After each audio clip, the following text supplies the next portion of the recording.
tidak perlu sok-sokan akan melockdown provinsi, melockdown kota, atau melockdown kabupaten, karena akan mengorbankan kehidupan masyarakat. Tapi kita tetap serius mencegah penyebaran wabah supaya tidak meluas.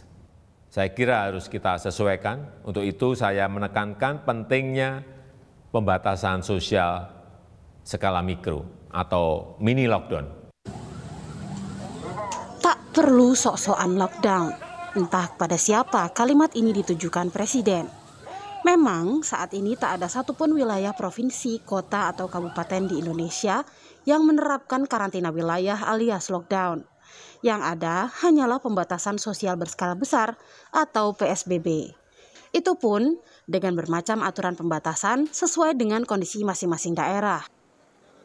Tapi biasanya yang jadi sasaran utama patroli adalah potensi kerumunan, termasuk aktivitas ekonomi warga yang dibatasi dengan syarat tertentu. Di Jakarta misalnya, sejumlah lapak kuliner di Simpang 5 Senen Jakarta Pusat Minggu malam ditutup paksa petugas Satpol PP selama 3 hari karena pedagang tetap menyediakan kursi dan meja untuk makan di tempat selama masa PSBB. Pedagang berdalih baru kali ini melayani pembeli untuk makan di tempat.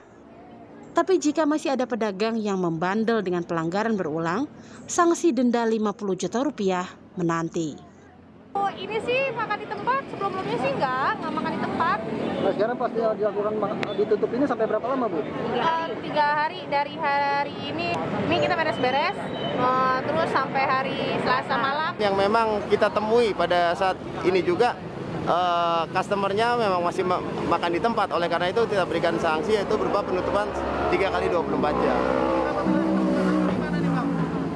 Jika memang melakukan pelanggaran yang sama, untuk kedua kalinya kita melakukan pendendaan.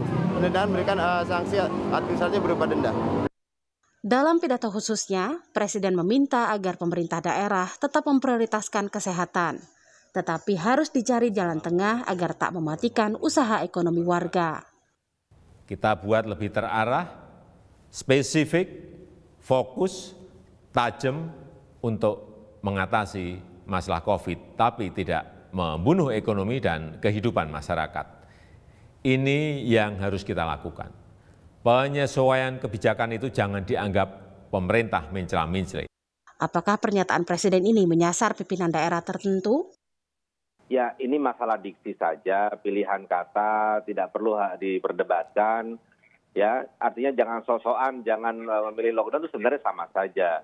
Artinya jangan gegabah, jangan kemudian memilih lockdown kemudian mengorbankan kehidupan masyarakat. Itu aja sebenarnya. Itu pilihan kata yang sebenarnya tidak perlu dipersoalkan. Dan saya kira ini sudah inline kok dengan kebijakan-kebijakan yang diambil kepala daerah. Kan tidak ada yang kemudian melakukan lockdown total begitu ya, atau membatasi wilayahnya dari warga yang datang dari luar atau dalam keluar gitu. Dilakukan adalah PSBB, dan PSBB pun dilakukan dengan berbagai pengecualian. Wakil Gubernur DKI Jakarta Ahmad Riza Patria menilai arahan Presiden Joko Widodo sudah sejalan dengan program pengendalian COVID-19 di ibu kota, termasuk menjadi pionir PSBB skala mikro. Ya, saya setuju Mas Doni, itu soal diksi, dan kita kan tahu karakter Pak Jokowi ya. Pak Jokowi tidak pernah menyampaikan maksud yang tidak terbuka. Beliau sangat terbuka, transparan, apa adanya. Saya kira itu justru baik buat kita semua, pimpinan kepala daerah. Dan sejauh ini kepala daerah alhamdulillah kan selalu koordinasi dengan pemerintah pusat ya. Sejak awal DKI Jakarta sudah memberlakukan apa yang kami sebut sebetulnya dulu kampung siaga. Kampung siaga itu di Jakarta ada 2.741 RW. Semua kami bentuk kampung-kampung siaga ya, semacam mini lockdown atau PSBB berskala lokal lah, kira-kira begitu. Pemprov DKI Jakarta kembali menerapkan pembatasan sosial berskala besar PSBB sejak 12 September hingga 11 Oktober mendatang karena tingginya kasus positif COVID-19 di masa PSBB transisi. PSBB diklaim efektif menurunkan presentasi kasus positif. Namun hingga 4 Oktober 2020, DKI Jakarta masih memuncaki temuan kasus COVID-19 dengan kasus baru sebanyak 1.398 kasus positif dari total 3.992 kasus baru se-Indonesia. Tim Liputan Kompas TV.